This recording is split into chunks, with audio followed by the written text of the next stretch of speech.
It's always about a number, that's with any type of traffic. Alright, so Bishop Grady, you already know. Professor Grady today, you know what I'm saying, representing for the graduation party. Here to explain to y'all the manipulation of negative numbers. So if you've gotten here so far, you should have covered at least addition. Basic addition is basic subtraction. And before I roll into multiplication, because you already know graduation party style of tutoring, we don't necessarily need to just do it by the book the same way they do in the schools and spoon feed you. If you understand basic mathematics, we could go ahead and get to the algebra, and that's how we're working it. So I want to explain the manipulation of negative numbers before we get into multiplication. So we go ahead and do multiplication of negative numbers as well as positive numbers. So you already know we'll start with a number line.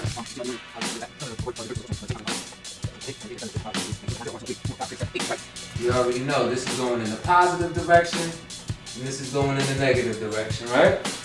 So when you have the manipulation of negative numbers, well, we know whenever we deal with addition and subtraction of positive numbers, it's pretty straightforward. If I were to say 4 plus 3 equals what? Well, you know, you can start at 4. We're adding, right? We're going to the right. 1, 2, 3. That brings us to 7. 4 plus 3 equals 7, right? Or 4 minus 5 equals what? Well, we start at 4. We go to the negative direction 5 times. 1, 2, 3, 4, 5. So 4 minus 5 equals negative 1. You do the same thing with negative numbers, obviously. We could start with negative 5 plus 2 equals what? Well, we start at negative 5, and then we're adding, right? So we go positive in 2 spaces, so that's 1, 2. So negative 5 plus 2 equals what? That's negative 3. Right? Now we can also go negative 3 minus 4. And what does that equal? Well, we start at negative 3, and then we go minus 4. When we're going in this direction when we subtract, or we minus, right? So that's 1, 2, 3, 4. So negative 3 minus 4 equals, what's that right there? Negative 7. Okay? So now when we start doing things like multiplication and division, there's certain rules that we have to remember about these negatives. And that is when you have, for example, the multiplication of, let's say, 3 times 2. And what does that equal? Well, 3 times 2 is basically the same thing as saying 3 plus 3, right?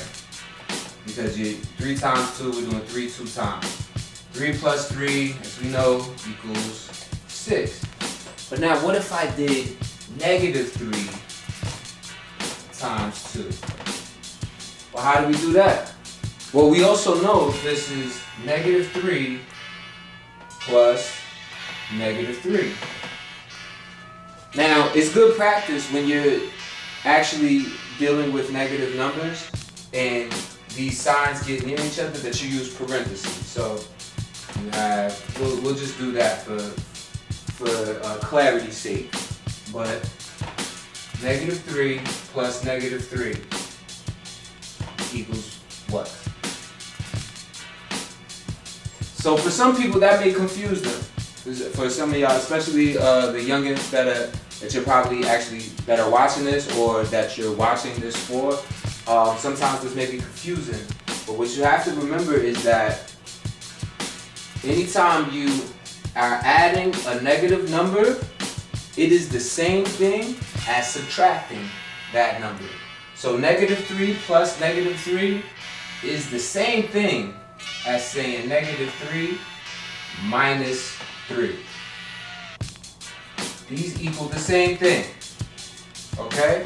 So let me repeat. -3 plus -3 is the same thing as saying -3 minus 3. And we know if we start here -3 and we minus 3, we're going to the left. So 1, 2, 3. -3 minus 3 brings you what? To -6. Okay? So that's one way of thinking about it. Anytime you are adding a negative sign, so if you have A plus -B, that is just going to be A minus B. All right, and remember this. This is very important that you remember this. With that said, you now have to deal with the subtraction of positive numbers. And subtraction of positive numbers is essentially what we've already been doing. So anytime you see, because you know that with a positive, you don't even have to write that in front of the number. So if I say, like for instance with this problem, 4 minus 5 or -3 minus 4, that's pretty much straightforward. It is when we have a plus with a negative that we have to change our thinking. Now this is going to be important as we get into multiplication, but I wanted to make sure that y'all had this down pat and that y'all had it understood. Make sure you grasp it, hold on to it. The addition of negative numbers is very similar to the subtraction of, it's pretty much the same as the subtraction of those same numbers. So any questions, you let me know. Write in the comments if I missed anything, but this is really just a stepping stone, a lemma, a key before we move on to the next step. Thank you.